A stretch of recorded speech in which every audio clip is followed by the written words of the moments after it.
Mari kita naikkan pujian ini. Bagaikan bencana siap dibantu. Kita memulai ibadah ini di hadapan Tuhan, mohon urapan sukacita surgawi turun di tengah kita semua. Haleluya. Bagaikan bencana siap dibentuk. Bagaikan bencana siap dibentuk, demikian hidupku di tanganmu. Dengan urapan kuasa Roh-Mu, ku dibaharui selalu. Jadikanku Allah dalam rumah-Mu, itulah hidupku di tangan-Mu.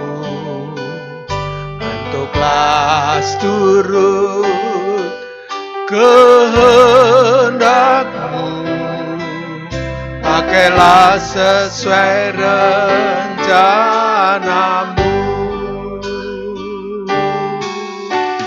Ku mau seperti-Mu, Yesus, disempurnakan selalu dalam segenap jalanku, memuliakan nama-Mu. Bagaikan bencana siap dibentuk, bagaikan bencana siap dibentuk, demikian hidupku di tangan-Mu. Dengan urapan kuasa Roh-Mu, ku dibaharui selalu. Jadikanku Allah dalam rumah-Mu, itulah hidupku di tangan-Mu. Bentuklah turut kehendak-Mu, pakailah sesuai rencana-Mu. Ku mau seperti-Mu, Yesus, disempurnakan selalu dalam segenap jalanku, memuliakan nama-Mu. Ku mau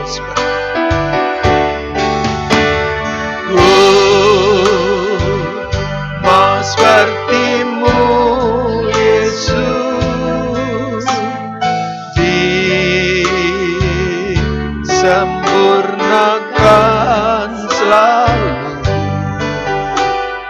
dalam segenap jalanku, memuliakan nama-Mu. Ku mau seperti-Mu, ku mau seperti-Mu, Yesus, disempurnakan selalu dalam segenap jalanku, memuliakan nama-Mu.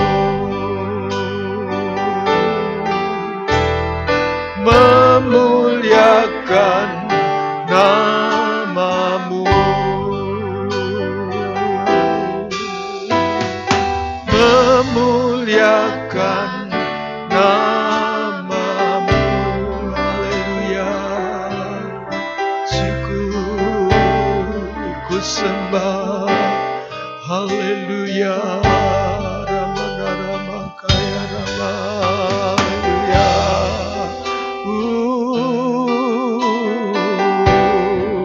Syukur, haleluya, syukur,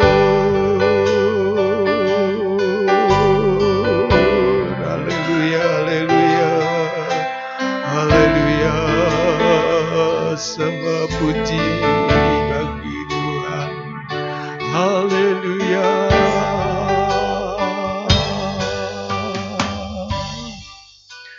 Haleluya. Bapa Surgawi, kami bersyukur kalau hari ini kami bisa kembali ke hadirat Tuhan untuk beribadah bersama-sama dalam peringatan Paskah yang lalu. Tuhan, Engkau tolong, biarlah kasih kemurahan-Mu berlaku atas hidup kami. Kau hadir di tengah-tengah kami, sekalipun kami berjauhan satu dengan yang lain. Tetapi kami yakin Roh Kudus hadir di dalam setiap rumah, di dalam setiap keluarga, setiap anak-anak-Mu yang saat ini dipersekutukan menjadi satu bersama dengan Tuhan di dalam ibadah hari ini. Tuhan, hadirat-Mu datang menjamah kami semua. Beri sukacita, beri hati yang terbuka, urapan kuasa Roh Kudus sehingga kami bisa mengerti kebenaran firman Tuhan. Kami diteguhkan meskipun di tengah-tengah kesukaran, bahaya, dan hal yang buruk, tetapi Engkau berjanji akan melindungi dan menyertai kami.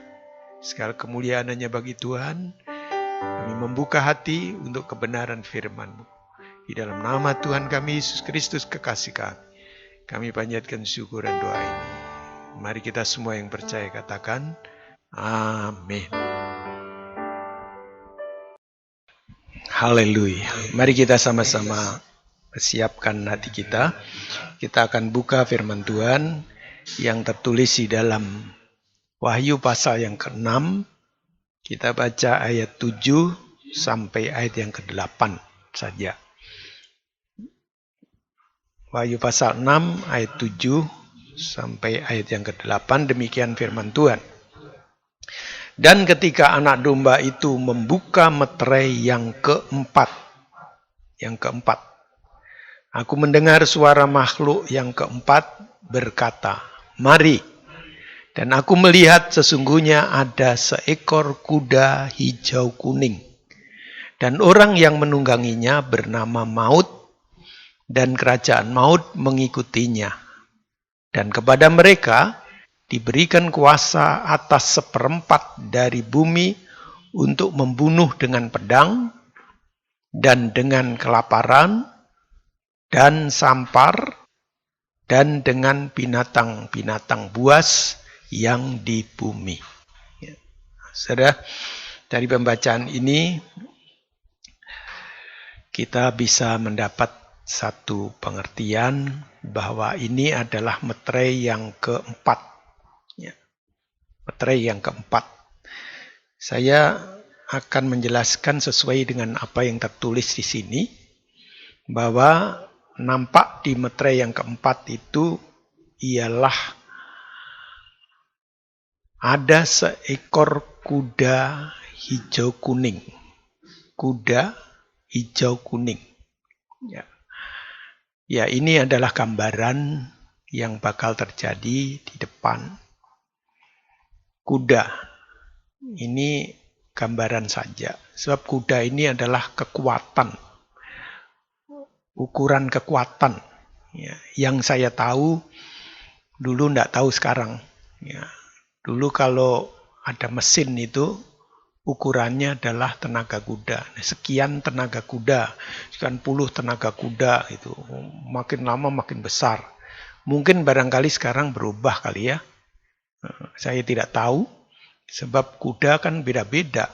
Kalau kuda dari zaman Salomo di Misraim itu kuda terbagus, mahal harganya, mungkin ya beda sama kuda Pangandaran misalnya gitu kan beda itu. Ya, barangkali. Tetapi ini adalah satu ukuran kekuatan untuk mengukur kekuatan.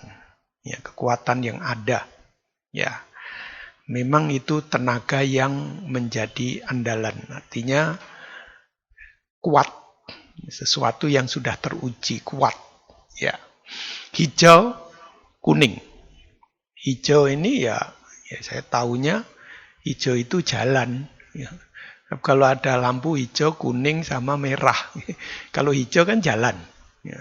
Kalau kuning, waspada, hati-hati. Ya. Sebentar lagi akan merah. Tapi biasanya kalau kuning, cepat-cepat. Supaya jangan keburu merah. Gitu. Tapi yang waspada ya kuning berhenti. Gitu. Sebabnya itu berbahaya. Kuning itu waspada. Jadi di sini hijau itu ya masih jalan sih. Ya, semua kehidupan kan masih jalan. Usaha ya boleh jalan, cuma ada yang dibatasi. Ya, ini kenyataannya seperti itu ya. Diaplikasikan dengan realitas sekarang aja. Masih jalan karena makan juga masih jalan kan? Ya, jadi itu sebabnya jualan pokok masih diizinkan. Cuma bagian-bagian yang massal yang bisa ditahan. Ya, ada yang sudah mengeterapkan PSBB sehingga itu sudah diumumkan. Pedagang pokok boleh jalan terus, produksi disinfektan, misalnya sabun, odol, dan sebagainya masih boleh jalan. Tapi yang otomotif nggak bisa jalan, itu harus tutup. Yang lain tutup, tapi hanya kebutuhan pokok. Ya, jadi hijau masih ada yang jalan, tapi ada bagian yang harus berhenti. Ya, bukan ditutup, tapi harus berhenti sebab sebentar lagi merah. Ini kalau dilihat dari warna yang dipakai pada umumnya kita mengerti. Ya, saya ngikutin tulisannya aja. Ya, itulah yang kita bisa pahami bahwa saat ini kita mesti waspada, sebabnya hijau tapi kuning. Jadi hijau kuning. Jalan tapi harus waspada, hati-hati. Makanya kalau keluar ya harus memperlengkapi diri. Ya, diterapkan satu aturan physical distancing. Jadi jaga jarak, pakai masker. Kalau toh itu sudah dilakukan, ditambah dengan cuci tangan. Mungkin sudah nggak jabat tangan, tapi mungkin memegang bagian-bagian tertentu yang dipegang oleh umum kalau di tempat umum. Pegangan pintu dan lain sebagainya, pegangan lift, pegangan eskalator. Ya. Nah, itu semua adalah kewaspadaan supaya kita tidak tertimpa suatu bencana yang datang. Sebab si kuda hijau kuning ini ada penunggangnya. Yang menungganginya bernama maut. Yang nunggangin itu maut. Maut itu kematian. Kematian itu nggak bisa lihat, nggak bisa dilihat, terus nggak bisa diterka kapan. Kita tidak tahu. Ya. Tetapi ini dituliskan dia sedang keluar di meterai yang keempat, namanya maut, yaitu kematian, dan kerajaan maut mengikutinya. Nah, jadi bukan hanya kematian tapi kerajaannya, yaitu tempatnya. Itu kalau digambarkan ya nerakanya. Gitu. Jadi mati terus kerajaan maut, kerajaan kematian. Kalau hidup itu kerajaan hidup, surga. Jadi ada dua. Jadi itu kalau maut, kematian itu ke neraka. Tapi kalau hidup itu ke surga. Hidup.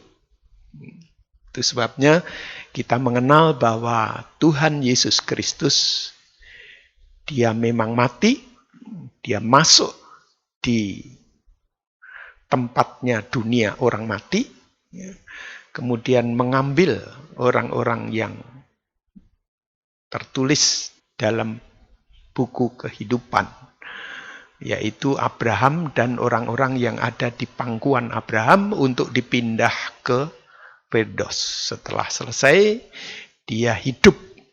Dia hidup untuk membuktikan kepada kita yang masih hidup di bumi ini, dan ada perjanjian bahwa tidak semua kamu mati. Nanti Tuhan akan datang untuk menjemput. Kalau sudah terlanjur mati, dia akan bangkit, dan yang masih hidup akan diubahkan. Ya, nanti kita akan ketemu ayat berikutnya. Tapi ini adalah dari awal sudah dituliskan, yang saya tangkap pengertiannya seperti itu, yaitu meterai yang keempat. Meterai yang keempat. Ya. Dan di situ diberi kuasa penunggangnya itu, ya, si maut dan neraka, kerajaan maut itu, yaitu untuk membunuh seperempat bumi. Nah, kalau seperempat bumi itu besar, tapi dibunuhnya dengan satu, caranya ialah pedang. Dan pedang ini gambaran dari peperangan. Ya, di peperangan, ya di akhir-akhir ini, di zaman akhir ini, ya banyak korban. Tapi kalau dihitung tidak terlalu, ya, karena tidak menyeluruh perangnya. Ya. Tidak menyeluruh. Kalau menyeluruh mungkin besar. Jadi kalau seperempat ya nggak mungkin dengan pedang. Tapi kan ditambah kedua adalah yang membunuh itu adalah kelaparan. Jadi kalau ada perang biasanya yang mengikuti adalah ya kelaparan. Karena semua rusak, kota mungkin hancur. Ya, bagian-bagian tertentu menjadi rusak dan ekonomi tidak jalan, pabrik mungkin kena, ya sawah, ladang barangkali juga rusak, sehingga terjadilah kelaparan. Jadi mati karena pedang, peperangan, dan yang kedua mati karena kelaparan.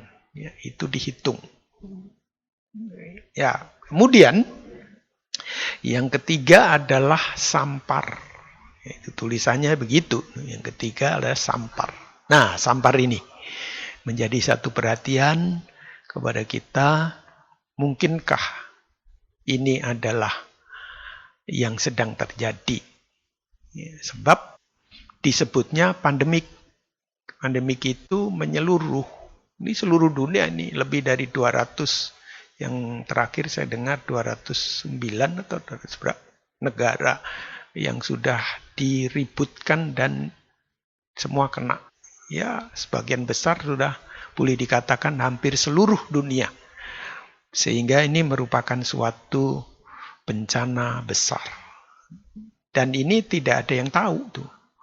Korbannya luar biasa, dan sampai negara besar juga di Amerika, terakhir saya dengerin di televisi, korbannya satu hari lebih dari 1.200 kalau tidak salah.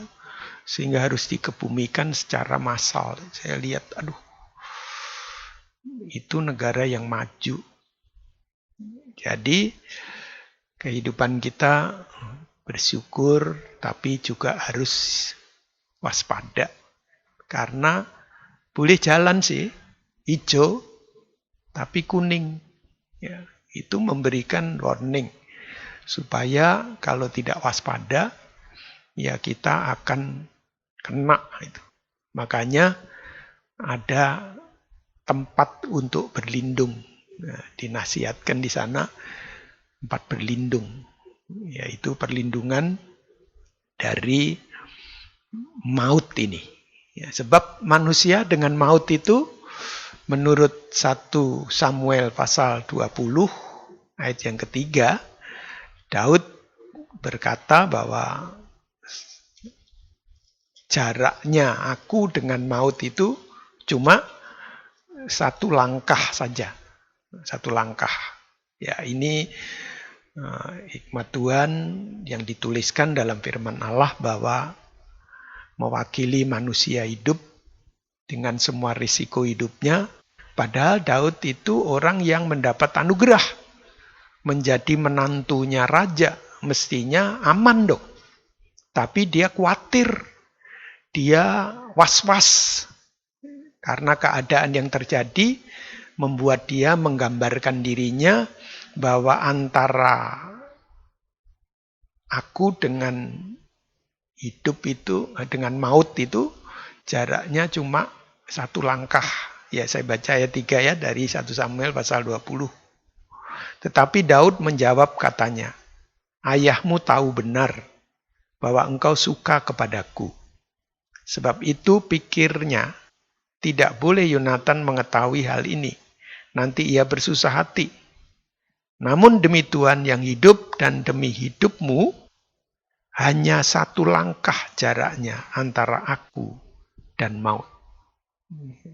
Jadi Daud membuka, ya kita tahu kisahnya, tidak usah diperlebar, kita mengenang kembali bahwa Daud memang menantu raja, tapi diinginkan untuk dibunuh oleh raja itu sendiri.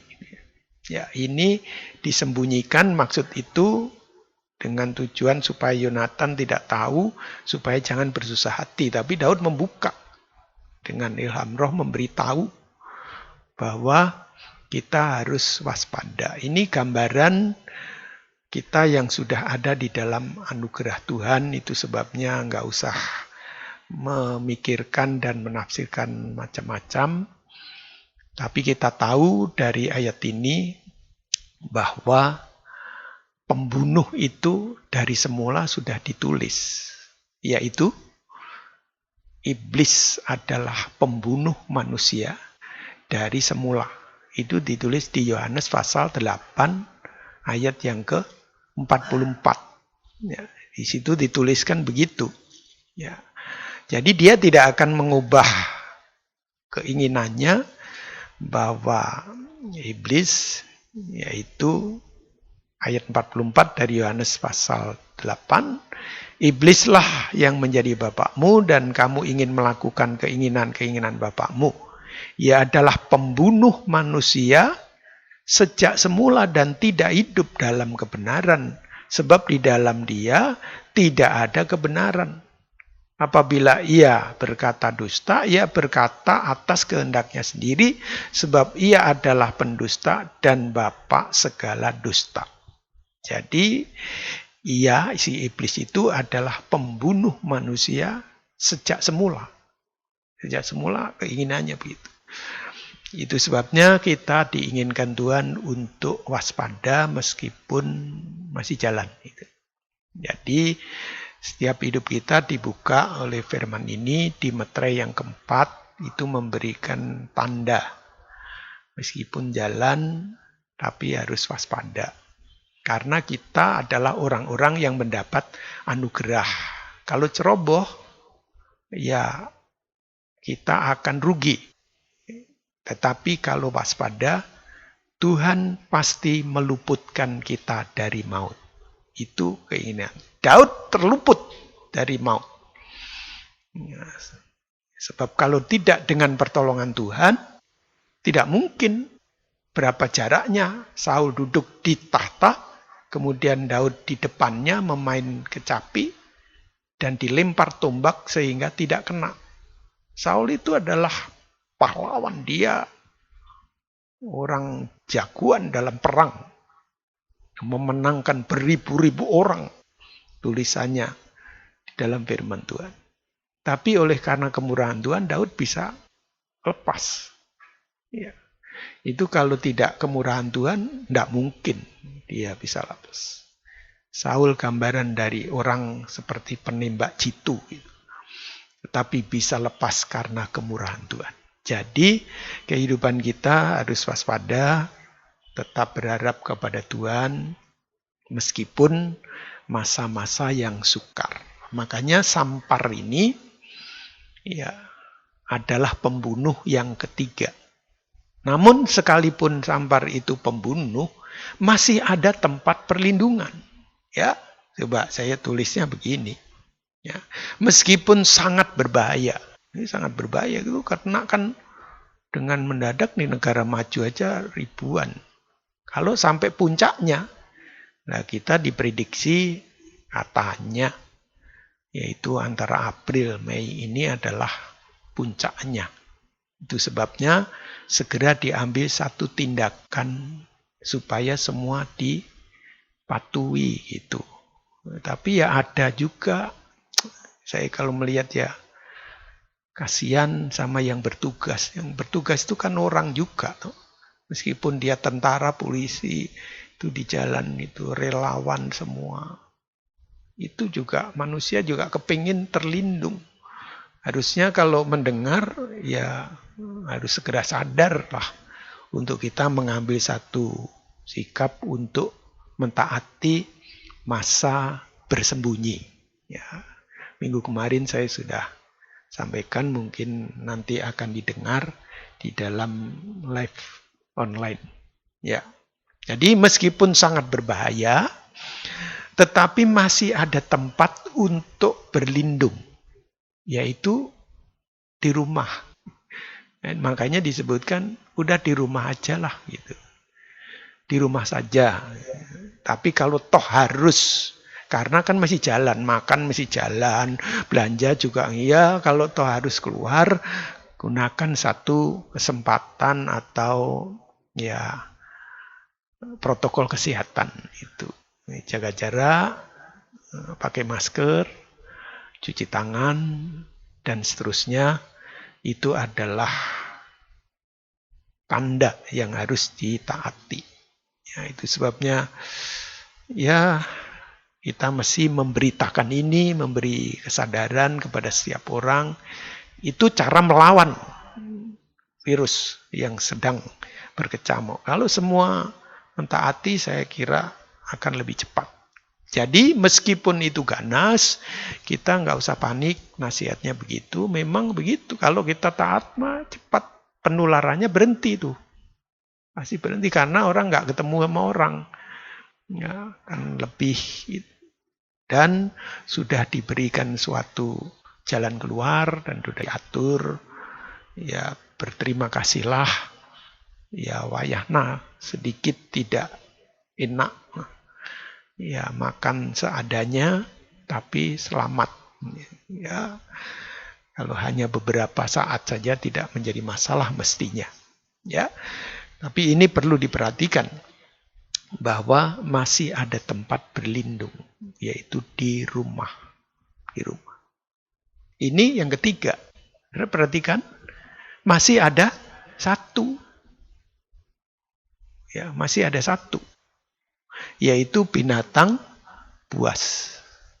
Yang keempat kan ditulis tadi, pedang, kelaparan, sampar, dan binatang buas. Nah, binatang buas ini bukan binatang buas ya. Kalau orang dimakan binatang buas, nah berapa cuman lah, jarang lah. Kalau toh ada orang diterkam harimau, saya kemarin lihat di TV ada, tapi kan salahnya sendiri. Yaitu di Amerika dia, di Amerika atau di mana gitu. Nggak mau bayar karcis, jadi dia lewat pagar batasnya harimau, nah ketahuan sama harimau, ya diuang gini, dimakan harimau, akhirnya harimaunya datang 3, ya udah digigit tenggorokannya, ya, tapi akhirnya satu ditembak mati, nah, rugi toh, ya pun binatangnya rugi, tapi orangnya dibawa ke rumah sakit ya nggak nyampe, mati juga, jadi rugi. Padahal mah harganya karcis berapa sih? Ya, jadi saya mikirnya, aduh. Nah, saya memberi gambaran, wong suruh pakai masker aja susah tuh. Kenapa sih? Ya, aneh gitu. Ya, kalau keluar ya, kalau di rumah ya memang sudah bersih, rumah kita kan disemprot. Disemprotnya malah lebih dahsyat dari disinfektan. Kan disemprotnya pakai pembasmi nyamuk. Oh, nyamuk aja mati. Apalagi virus, wah, udah pasti mati. Jadi kalau di rumah ya pasti sehat lah, makanya disemprot itu ya. Saya nggak nyebut mereknya, nanti dikiranya iklan ya. Tapi kan kita tahu ya. Jadi kalau keluar ya mestinya, tapi kan kita masih lihat itu orang-orang yang tidak taat. Nah ini yang repot.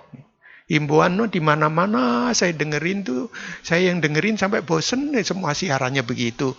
Nah, lantas kita juga kadang-kadang ikut berontak juga. Aduh, lah saya yang sudah nurut, sudah berminggu-minggu, bukan hanya 2-3 hari, sudah beberapa minggu kita di rumah aja. Ya, kalau toh keluar cuma belanja nganterin seminggu sekali, itu pun cepet-cepet, jangan lama-lama. Ini pasar, pakai masker, dan lain sebagainya. Pulang adus keramas, cuci bajunya, ngikutin. Padahal di sini bukan zona merah, tapi kan kita harus waspada. Ya itu taat. Jadi kalau ada yang nggak taat tuh rasanya, aduh, gregetan itu. Tapi mau apa lagi? Ya itulah masyarakat kita. Ya mohon supaya kalau dengerin suara saya ini, bagi yang tidak taat supaya jangan dablek lah. Mari kita ikuti itu. Kita jaga jarak, pakai masker, cuci tangan kalau harus keluar rumah. Ya, jangan bilang itu. Kita tidak tahu itu. Wong ini hanya gambaran saja penunggang kuda, namanya maut. Nah mautnya jaraknya cuma satu langkah itu berapa senti? Ya kurang lebih 50 cm lah. Jadi dekat sekali. Itu sebabnya, jangan deket-deket. Nah, kalau pakai masker, 1 meter kalau pakai masker. Itu 1 meter itu kalau pakai masker, kan ketetahan sama maskernya. Kalau nggak pakai masker, ya harusnya jauh, 2 meter. Itu. Ya, jadi kita makin jelas, makin terang. Makanya ada yang kena tapi karir. Jadi orang yang kena tapi sehat kan kita tahu. Dan itu penularannya sangat dahsyat karena orang sehat.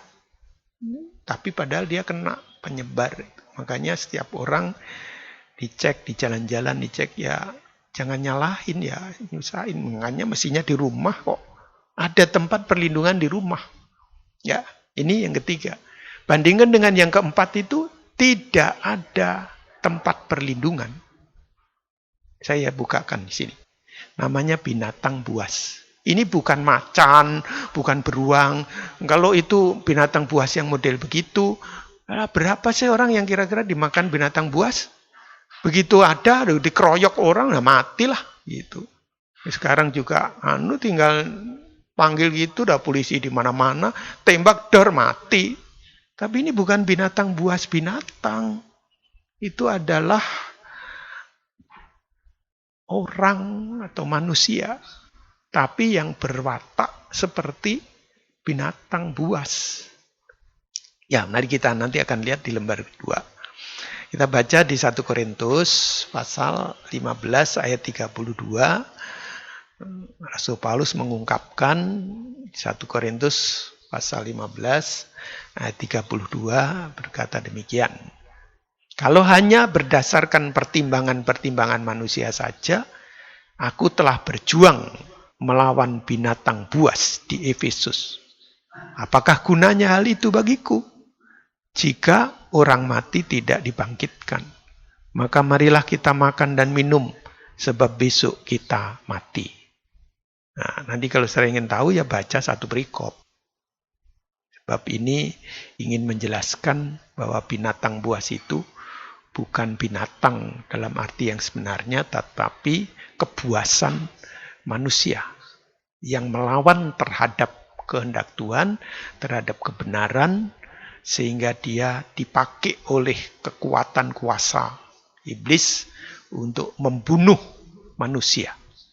Ya, ini makanya manusia itu kalau kita lihat akhir zaman ini jahat. Tidak punya belas kasihan, hanya perkara kecil aja bunuh. Wah, itu buas itu. Nah, digambarkan seperti binatang buas.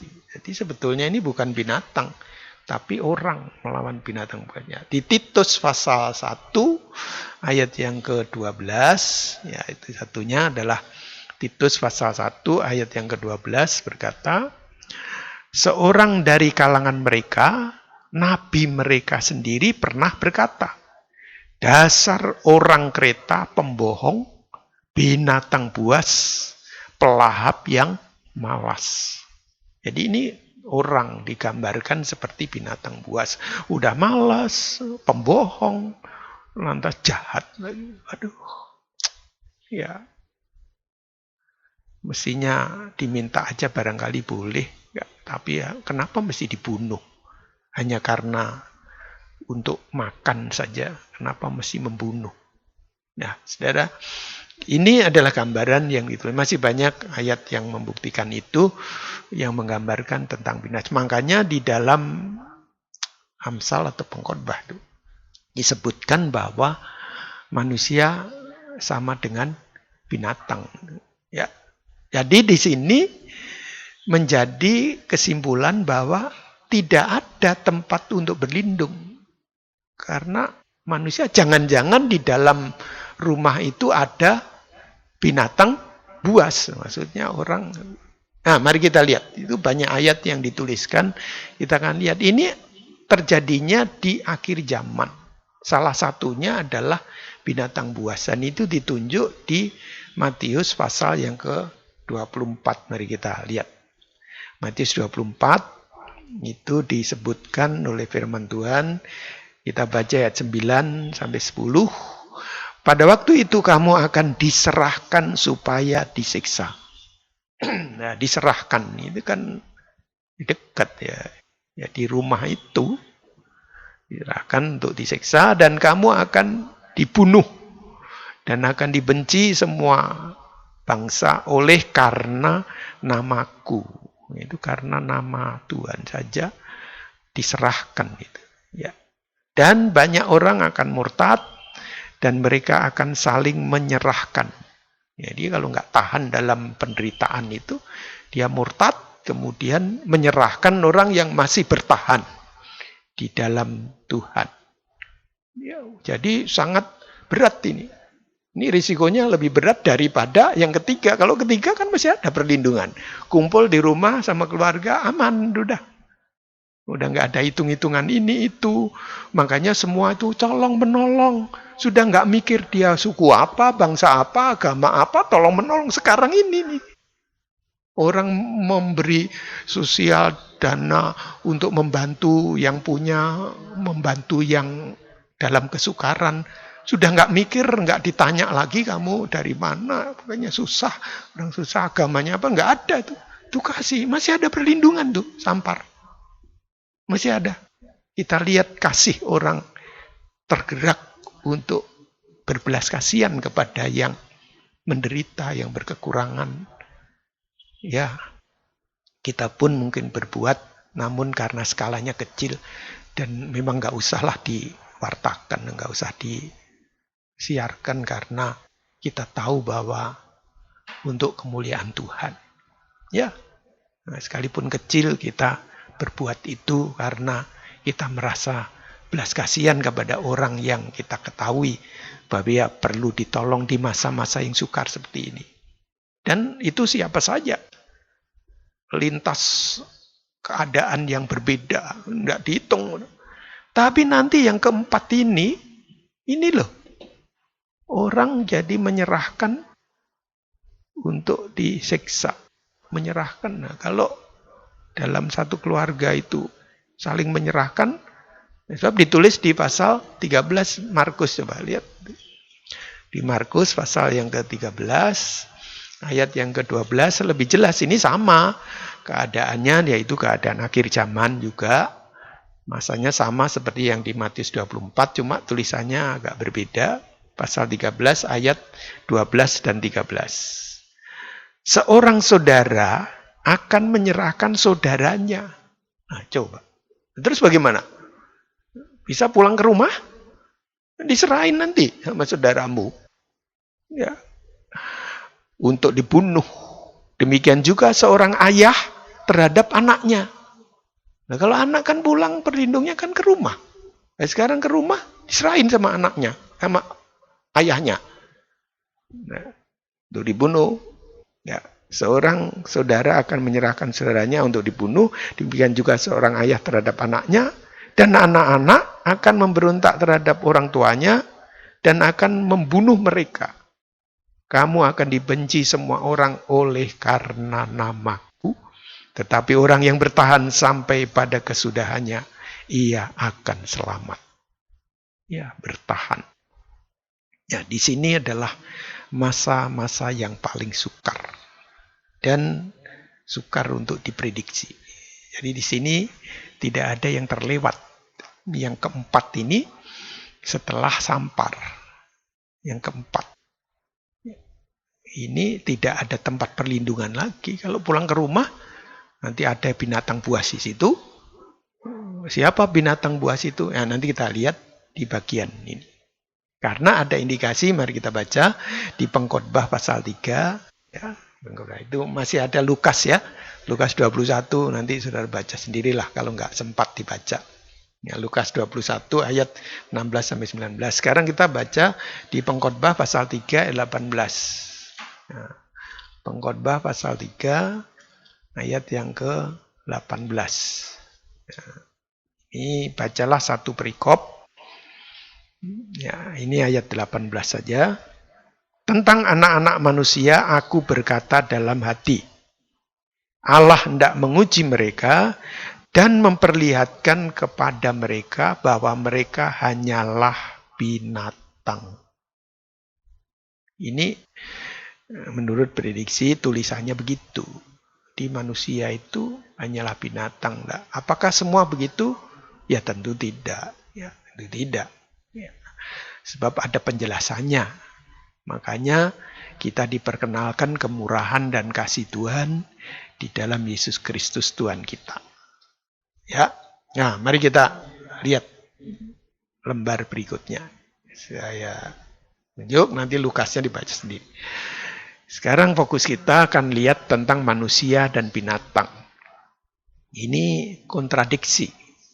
Manusia bukan binatang dan binatang bukan manusia, meskipun semuanya dari daging dan dibuat dengan bahan baku yang sama. Nah, kalau saya baca di Kejadian pasal 2, kan itu sama. Dicipta pada hari yang ke-6. Dua-duanya sama. Ya, mari kita baca kesimpulannya saja di ayat yang ke-18 sampai 20 dari Kejadian pasal 2. Tuhan Allah berfirman, tidak baik kalau manusia itu seorang diri saja. Jadi manusia sudah ada itu. Pertama yaitu Adam. Aku akan menjadikan penolong baginya yang sepadan dengan dia. Nah, masih akan menjadikan berarti belum ada itu perempuan. Masih ada satu namanya Adam menurut ayat 18. Setelah itu ayat 19, lalu Tuhan Allah membentuk dari tanah segala binatang hutan dan segala burung di udara. Dibawanyalah semuanya kepada manusia itu untuk melihat. Ya, manusia ya Adam itu. Untuk melihat bagaimana ia menamainya. Dan seperti nama yang diberikan manusia itu kepada tiap-tiap makhluk yang hidup, demikianlah nanti nama makhluk itu.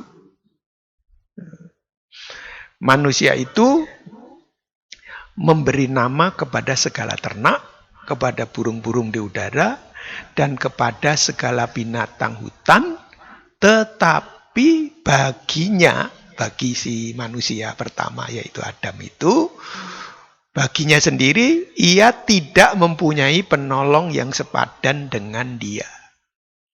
Jadi Adam dicipta itu baru satu Adam tok. Setelah Adam dicipta baru Tuhan lihat, waduh kalau manusia sendiri nggak baik. Tapi ternyata Tuhan membuat binatang dulu. Buat dari tanah liat juga. Jadikan binatang tuh ayat 9. Setelah itu dibawa ke Adam.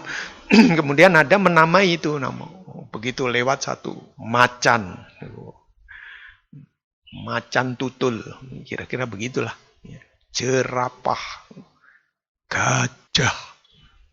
Kucing. Itu ya sampai sekarang ini. Ya saya bayangkan gitu kan, namanya kan kucing. Dari dulu udah kucing. Anjing beda. Hampir sama macan tapi kecil. Namanya kucing. Nah, dan seterusnya dan seterusnya. Setelah itu selesai semua habis. Baginya, bagi Adam, nggak ada yang sejodoh sama dia. Semuanya enggak. Baru Tuhan di ayat 21 membuat manusia itu tidur lelap. Sehingga diambillah tulang rusuk daripadanya, lalu menutup dengan daging, dan dari rusuk yang diambil Tuhan tadi itu dibuatlah, diciptakannya, dibangunnya seorang perempuan. Makanya perempuan itu keluar dari laki-laki. Bukan dilahirkan sama laki-laki. Nah, laki-laki nggak bisa melahirkan, tapi diambil dari laki-laki. Jadi perempuan itu asalnya dari laki-laki. Udah, itu saja. Selanjutnya sudah Tuhan nggak ngambil lagi. Udah jadi perempuan satu, ya udah cukup. Jadi laki-laki satu, udah cukup. Nggak mencipta lagi dengan tanah, nggak.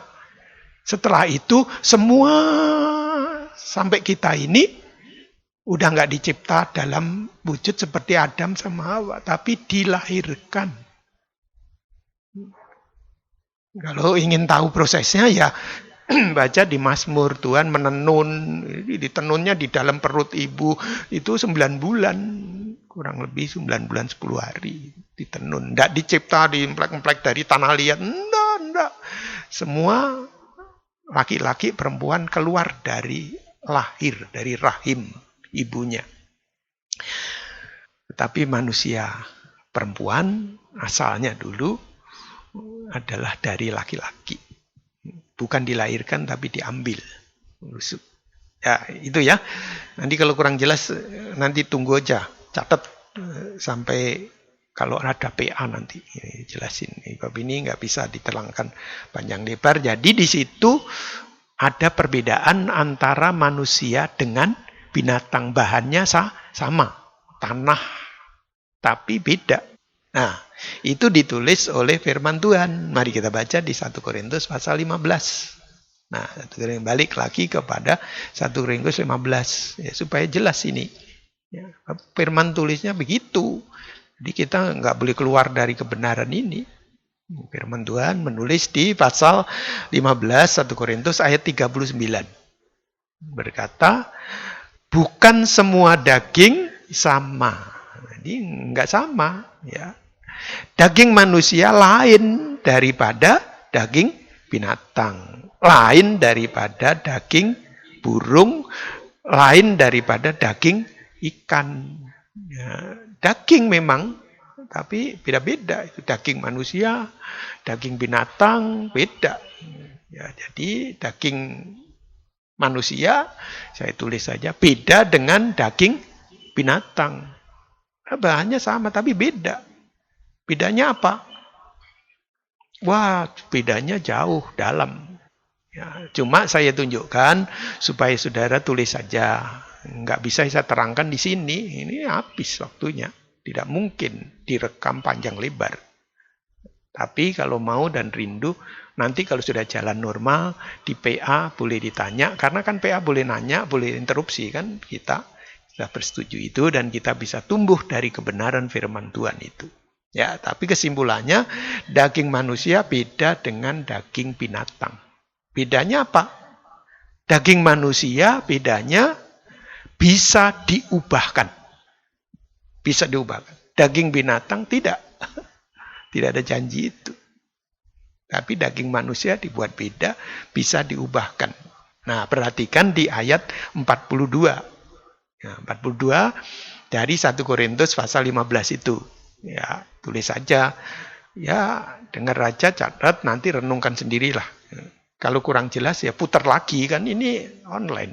Setelah nanti live kan bisa diputar lagi. Saya tidak akan hapus itu. Putar lagi, nanti kalau ada masalah ditanyakan nanti kalau udah normal hari Jumat. Ya. Ayat 42. Demikianlah pula halnya dengan kebangkitan orang mati. Ditaburkan dalam kebinasaan, dibangkitkan dalam ketidakbinasaan. Jadi berubah tuh. Wujudnya tidak sama seperti pada waktu belum mati itu. Kalau sudah dibangkitkan itu rubah tuh. Bisa berubah dan disediakan. Kematian Kristus sudah membuat itu. Makanya ditulis di 1 Petrus pasal, kita punya tema besar, ingat ya.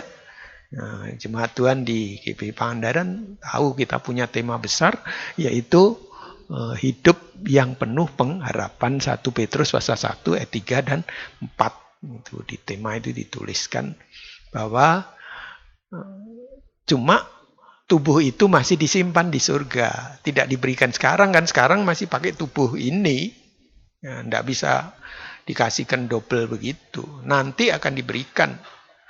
Kalau kita hidup, makanya kalau mati, langsung dibangkitkan dalam tubuh yang tidak dapat binasa, tidak dapat cemar, tidak dapat layu. Tubuh kemuliaan yang sekarang disimpan di surga bagi kamu, kata 1 Petrus pasal 1 ayat 3 dan 4 itu. Itu sudah selesai, sudah ada. Sejak Kristus mati di atas kayu salib, sempurna. Sampai menyiapkan tubuh kemuliaan itu.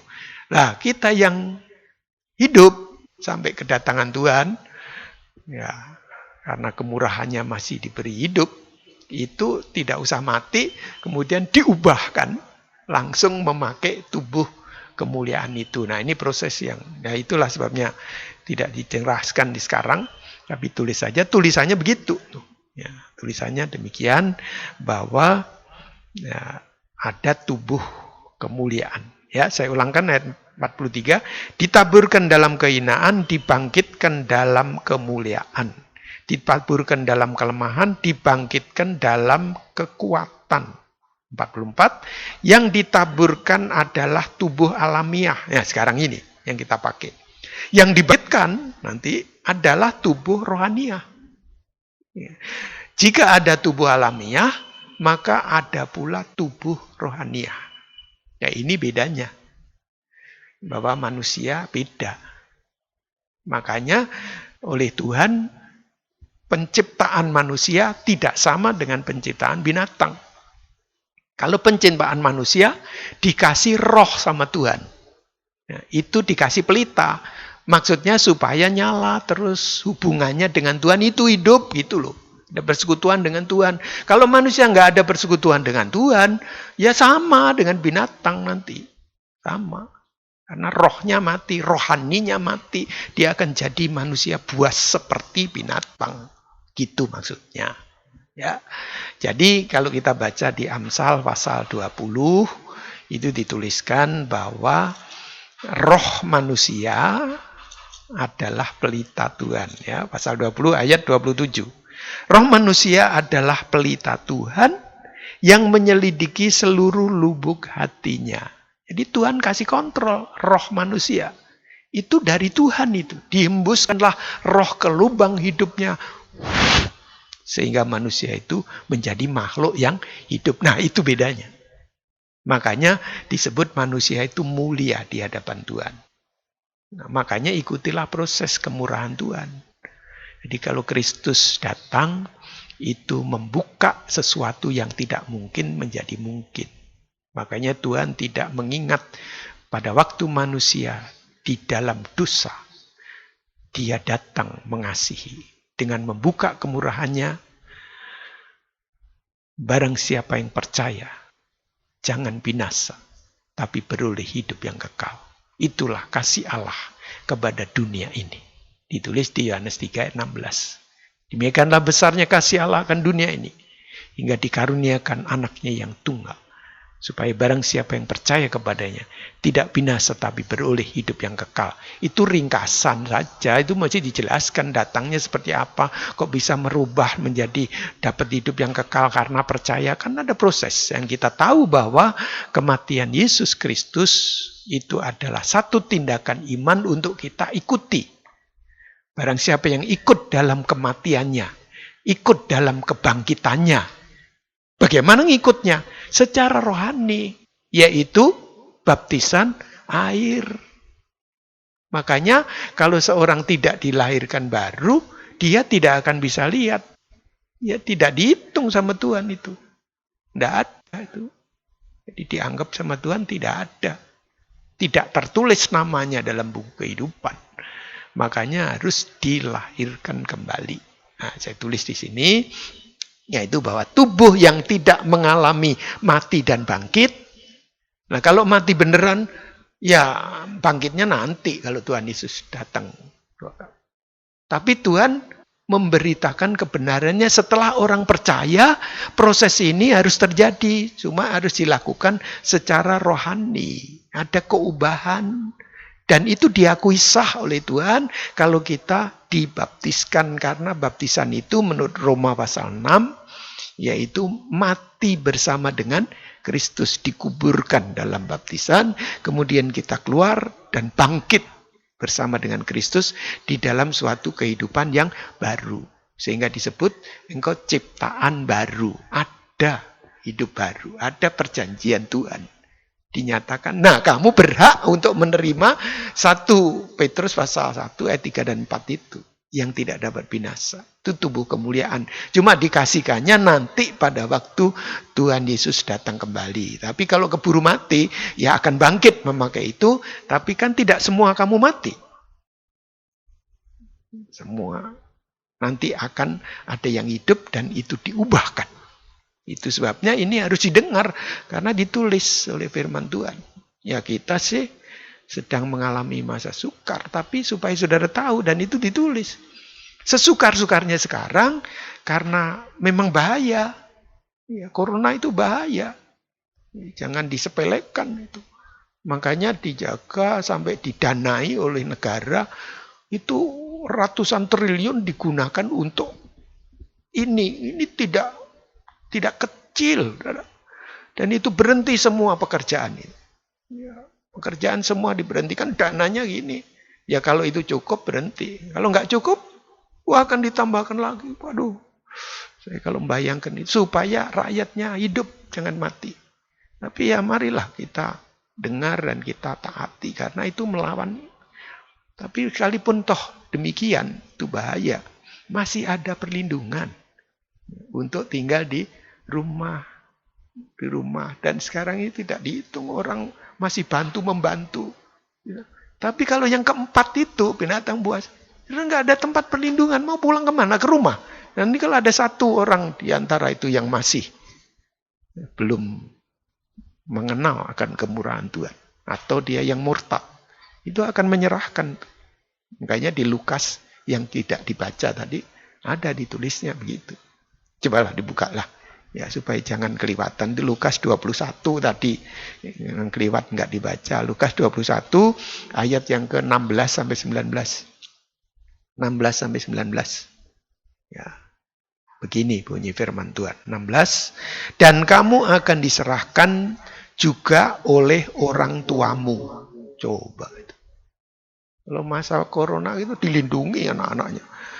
Tapi yang sungguh-sungguh, wah, diserahkan nanti itu.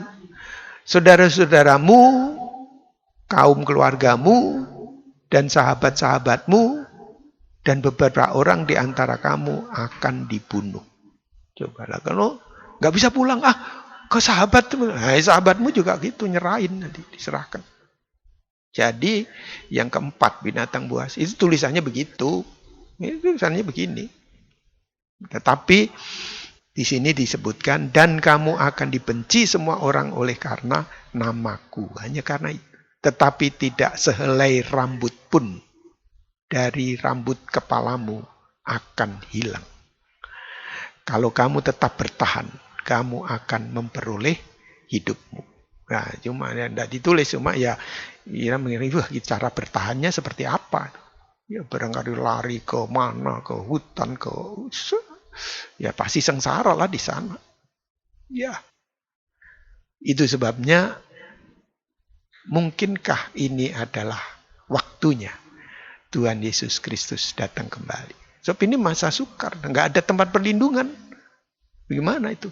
Masa kekasihnya, orang-orang pilihannya dibiarkan masuk ke situ? Itu sebabnya perhatikan meterai yang keempat. Mungkin itulah waktu kedatangan Tuhan. Sebab itu masa yang terberat. Kalau sampai sekarang masih ada perlindungan, masih bisa. Pulang ke rumah, aman. Udah. Ke temannya, aman. Ke majikannya, aman. Kan nggak boleh pulang. Nggak boleh pulang. Jangan,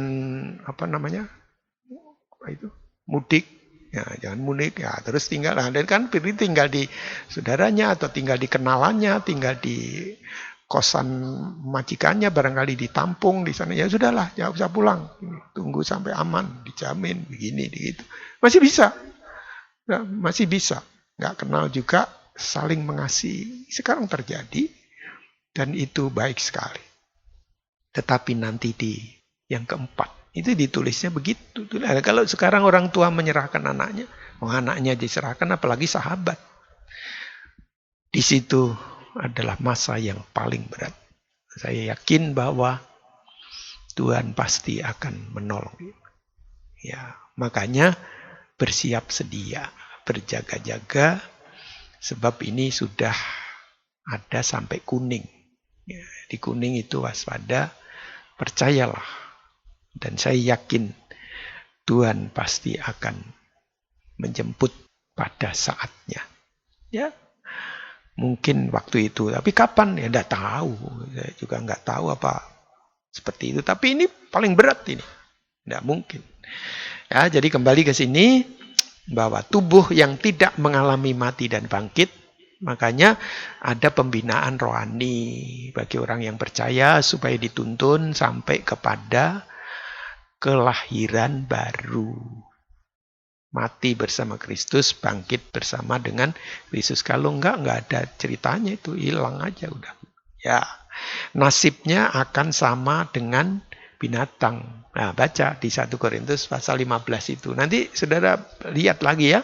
1 Korintus pasal 15 itu memuat sesuatu yang besar di situ dan perlu didalami untuk kita mengerti.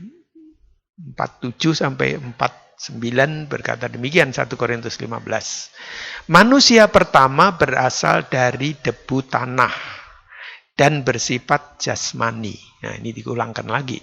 Tadi kita udah baca di Kejadian. Manusia kedua berasal dari surga. Siapa yang kedua? Hawa? Bukan. Yang disebut ini adalah Kristus, Yesus Kristus. Yang dihitung itulah pokoknya. Sebab Hawa bukan dicipta seperti Adam. Hawa kan keluar dari laki-laki. Diambil bagian dari laki-laki, dicipta menjadi perempuan. Itu manusia pertama. Nah, ini manusia yang selanjutnya, yang akhir, yaitu makanya disebut ada Adam mula-mula yang pertama, ada Adam yang akhir. Itu di ayat yang ke-45 kalau saudara baca di situ, ayat yang ke-45, seperti ada tertulis, manusia pertama Adam menjadi makhluk yang hidup, tetapi Adam yang akhir, nah itu menjadi roh yang menghidupkan. Nah, Kristus itulah bagaikan roh yang menghidupkan. Makanya Tuhan pada waktu mencipta manusia dikasih pelita. Roh manusia itu supaya dia hidup. Kalau manusia sadar dan mau membuka hati terhadap berita Injil, kemurahan hati Tuhan untuk menyelamatkan, karena Injil adalah kuasa Tuhan, penebusan Tuhan, anugerah Tuhan, yang dia mau mati untuk menebus dosa manusia di dalam Yesus Kristus. Kalau kita percaya, maka kehidupan kita akan diselamatkan. Mempunyai hubungan dengan hidup, sumbernya hidup, yaitu roh yang menghidupkan. Nah, rohaninya hidup, maka kita tidak disamakan lagi dengan binatang. Dan pasti akan ada perjanjian Tuhan untuk kemuliaan. Makanya yang terakhir, saudara ya, di 1 Korintus 15 ini nanti dibaca seluruhnya. Sebab di situ ada 3 perikop. Ya, yang pertama adalah kebangkitan Kristus. Itu ayat 1 sampai ayat 11 harus dibaca. Jadi harus dimulai dari Kristus. Kristus mati dan bangkit. Kebangkitan Kristus sudah. Ini sudah terjadi. Dan kuasanya nyata, sah, sempurna penebusannya. Berlaku sampai hari ini supaya terjadi perikop kedua. Yaitu ayat 12 sampai 34. Itu dengan perikop kebangkitan kita. Nah, kita ini. Jadi kalau saudara menjadi milik Tuhan, ya bangkit rohaninya, hidup rohaninya. Baca itu cukup banyak itu ayatnya. Ya, ayatnya ada 23 ayat. Hampir sama dengan perikop yang ketiga. Perikop yang ketiga lebih panjang karena dia punya 24 ayat. Ya, beda dikit. Dan ini sedang berjalan. Kebangkitan kita sedang berjalan, belum ditutup.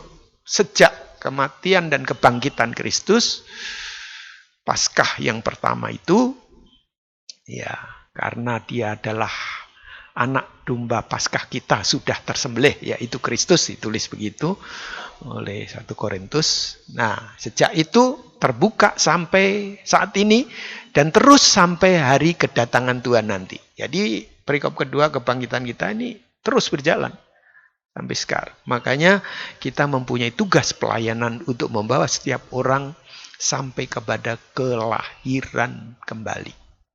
Supaya dia mengalami mati bersama Kristus dan bangkit bersama dengan Kristus. Baru nanti terjadi perikop yang ketiga, ya ini yang belum, yaitu kebangkitan tubuh, diubahkan, perubahan. Makanya tadi disebutkan ayat-ayat yang isinya ada di perikop yang ketiga. Ya, makanya dari tadi yang kita baca itu. Ya, ayat 39 tadi terus seterusnya sebab dimulai dari 35 sampai 58 ayat. Itu semua adalah yang akan datang. Yang saya jelaskan bedanya antara manusia dengan binatang itu terjadi di perikop ketiga.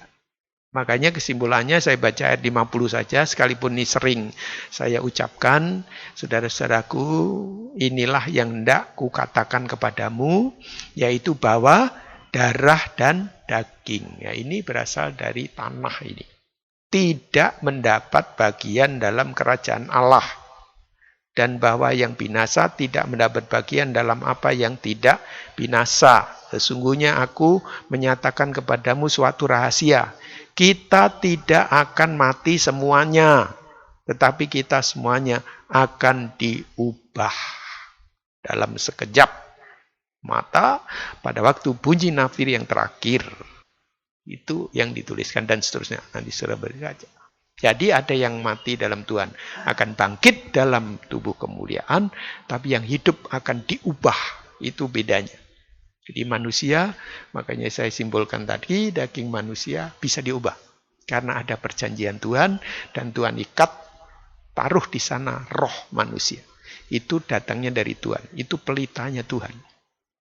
Makanya jaga terus, supaya pelitamu tetap menyala. Ya, kita bersyukur, berterima kasih kepada Tuhan, karena kasih kemurahannya, kita bersama-sama bisa memahami. Kalau ada yang kurang jelas, saudara bisa putar lagi nanti di rumah. Kemudian kalau masih belum jelas lagi, saudara tulis, catat sampai nanti kalau sudah berjalan normal. Kita akan bahas lebih jauh di PA. Ya, ini adalah perkara besar, memang agak berat, tapi inilah yang harus diberitakan. Karena ada dalam firman Tuhan dan kita sedang menuju ke situ. Nah, kalau menuju ke situ nggak tahu jeluntrungannya kan rugi. Saya nggak mau begitu. Apapun yang tertulis harus difahami. Kita mohon Roh Kudus membuka supaya kita bisa bersiap diri. Setiap orang yang sudah ada di dalam Kristus ada perjanjian untuk itu. Mari kita masuk dalam kebenaran itu. Supaya Tuhan menyatakan kuasanya. Itu sebabnya di masa-masa sukar seperti ini, mari kita lebih dekat kepada Tuhan. Kita lebih berserah kepada Tuhan. Supaya kuasanya terjadi dalam hidup kita. Ya, kita akan menaikkan satu pujian, yaitu dengan segenap hati. Bangun kehidupan kita dengan segenap hati, dengan sepenuh hati. Lebih mengasihi Tuhan dengan segenap kekuatan, dengan segenap waktu, kesempatan yang ada. Jangan pernah digagalkan oleh apapun juga dalam dunia ini. Ya, mari kita naikkan pujian ini. Kita akan datang kepada Tuhan dan mengucap syukur. Haleluya. Syukur.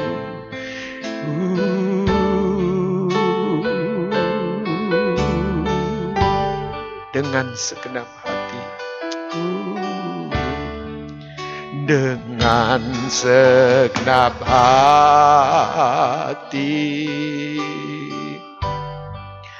dengan segenap jiwa,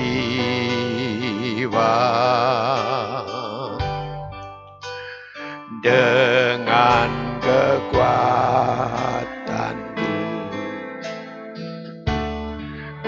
sembah Kau Tuhan. Kita ulangi dengan segenap hati.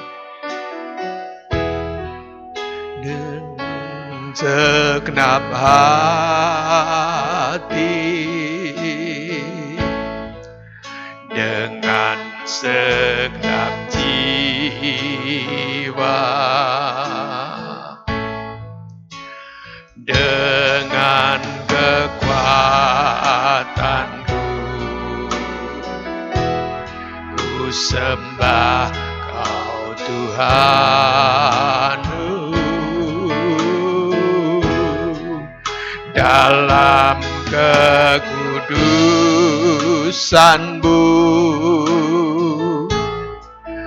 ku angkat tanganku,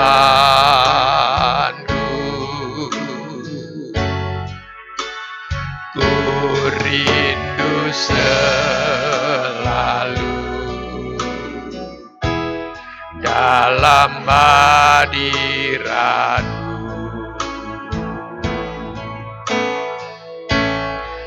Sebab Engkau yang kudus,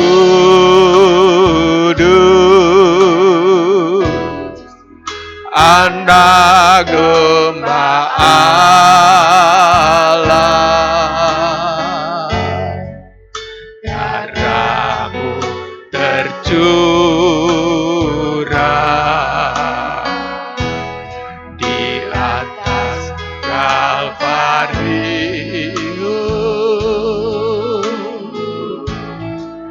Sebab Engkau yang layak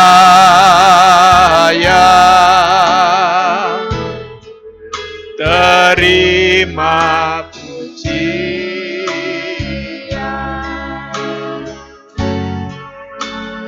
hormat dan kuasa, sekarang dan selamanya. Sebab Engkau yang layak. Sebab Engkau yang layak terima pujian, hormat dan kuasa, sekarang dan selamanya.